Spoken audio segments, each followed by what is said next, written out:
First question आ जाएगा हमारा, acidity in stomach after over eating can be remedied by consuming vegetables.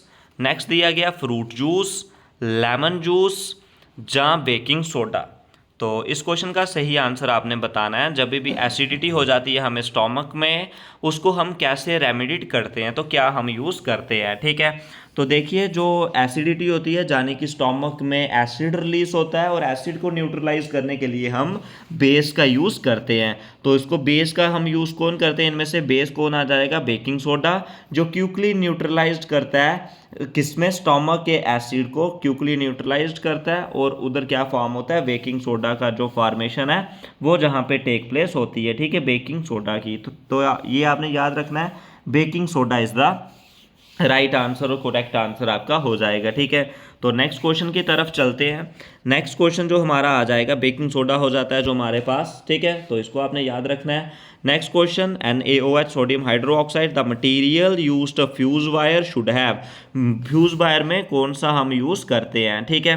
तो और भी बात करें, जो वर्ड वेजिटेबल है फर्स्ट रिकॉर्डेड किया गया था इंग्लिश में 15th सेंचुरी में, ठीक है। और जो लेमन जूस है इसमें विटामिन सी का गुड सोर्स हो जाता है, ठीक है, ये याद रखना है। उसके बाद बात करें material use for fuse wire के लिए, जो मटेरियल हम फ्यूज एलिमेंट करते हैं उसका लो मेल्टिंग पॉइंट होता है, लो एमिक लॉस होता है, हाई कंडक्टिविटी होती है, लो कॉस्ट होता है और फ्री फ्रॉम डिट्रैक्शन होता है, ठीक है। तो ये आपने याद रखना है इस क्वेश्चन का। तो इधर क्या आ जाएगा हमारे पास, इधर क्या होता है, high resistivity, high melting point, low melting point या हाई डक्टिलिटी। तो इसका क्या होता है, low melting point. Option number C is the right answer आपका होगा। Next question, which of the following is a cation. इनमें से कैटाइन कौन होता है, नाइट्रेट, हाइड्रोक्साइड, अमोनियम या कार्बोनेट। यानी कि हम बात करें कैटाइन जिस पे पॉजिटिव चार्ज हो जाता है, इनमें अमोनियम ही पॉजिटिव चार्ज है, NH4 पॉजिटिव, और बाकी सारे हमारे क्या आते हैं, नेगेटिव चार्ज वाले आ जाते हैं, जो हमारे पास एनाइन बनते जाते हैं। तो ammonium, option number A is the right answer आपका हो जाएगा, sorry, option number C is the right answer आपका हो जाएगा। Next question, methyl isomer is an isomer of n hexane, n pentane, n propane या एन ब्यूटेन। तो methyl propane की बात करें, जो आइसोमर है ब्यूटेन का, आइसोमर किसका हो जाता है, नॉर्मल ब्यूटेन का। तो ब्यूटेन का फार्मूला हो जाता है C4H10, और ये एक्ट करता है प्रोपेलेंट इनटू ए रेफ्रिजरेंट, और इसकी जो गैस की मॉलिक्यूलर एंटिटी होती है एक एल्केन में, ये आपने याद रखना है, normal butane is the right answer. Next question की तरफ बढ़ते हैं और नेक्स्ट क्वेश्चन की तरफ बात करते हैं, litmus dye is extracted from which of the following natural source, fungi, lichen, green algae या नन ऑफ दिस। तो लिटमस डाई जो एक्सट्रैक्ट कहाँ से होती है, लिचन से। कहाँ से एक्सट्रैक्ट होती है, लिचन्स से एक्सट्रैक्ट होती है। तो option number B is the right answer हमारा हो जाएगा। तो जो मेन जूस है लिटमस का, सोल्यूशन का, जो हम एसिडिक यहाँ बेसिक बताते हैं, जो ब्लू लिटमस पेपर है वो टर्न होता है रेड से, रेड इन एसिडिक सोल्यूशन में और ब्लू इन बेसिक सोल्यूशन में, ठीक है, ये आपने याद रखना है।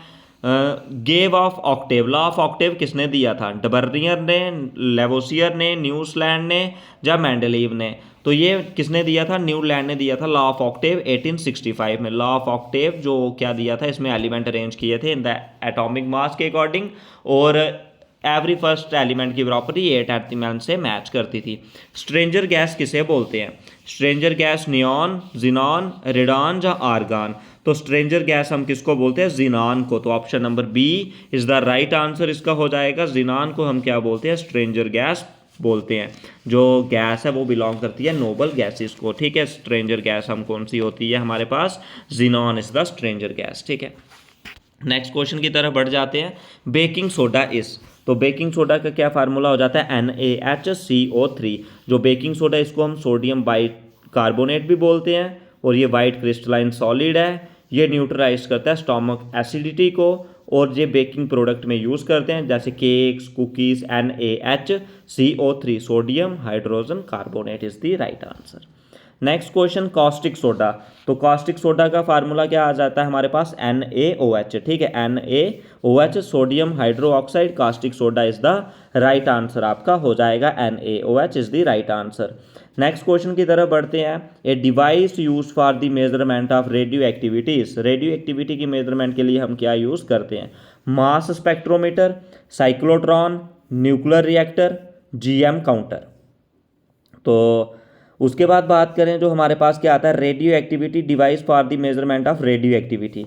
तो रेडियो एक्टिविटी के लिए हम क्या यूज़ करते हैं, जो हम जीएम ट्यूब है, जीएम जो डिवाइस है ये यूज़ करते हैं डिटेक्शन और ऑल टाइप ऑफ रेडिएशन के लिए। कौन सा, गीगर मुलर ट्यूब, ठीक है, जीएम ट्यूब आप इसको बोल सकते हो। और ये इसमें किस में है, बेसिकली जो इसमें होता है कि इलेक्ट्रोड के प्योर होते हैं जो गैसेस से सराउंडेड होते हैं। जो इलेक्ट्रोड्स होते हैं इलेक्ट्रोड्स पे उन पे हाई वोल्टेज होती है, और इसमें हम जो गैस यूज़ करते हैं वो मेनली कौन सी होती है, हीलियम या आर्गन होती है। तो डिवाइस कौन सा हम यूज़ करते हैं इसमें, डिवाइस आ जाएगा जीएम काउंटर, ठीक है। Option number D is the right answer. Dry ice, तो ड्राई आइस हमारे पास कौन सी होती है, CO2, ठीक है। CO2 is also known as dry ice, ठीक है। CO carbon monoxide, H2O2 hydrogen peroxide और H2O वाटर होता है, ठीक है। तो इसका याद रखना है, CO2 is known as dry ice. Next question क्या आ जाएगा हमारा, group 17 of the periodic table are called. Group 17 of periodic table को क्या बोलते हैं, ग्रुप 17 है जो पीरियोडिक टेबल का, उसको हम क्या बोलते हैं, हैलोजन बोलते हैं। ये सारे के सारे नॉन मेटल होते हैं, तो halogen is the right answer. Option number B is the right answer. Fluorine, chlorine, bromine, iodine, astatine और tennessine is the right answer, जो हमारे ग्रुप 17 के एलिमेंट सारे के सारे हो जाते हैं। Chemical composition of pearl is, जो पर्ल होता है उसकी क्या केमिकल कंपोजिशन है, कैल्शियम कार्बोनेट, CaCO3, ठीक है। Option number A is the right answer, is the correct answer आपका होगा। नेक्स्ट क्वेश्चन आपका दिया गया, नेक्स्ट क्वेश्चन की तरफ बढ़ते हैं।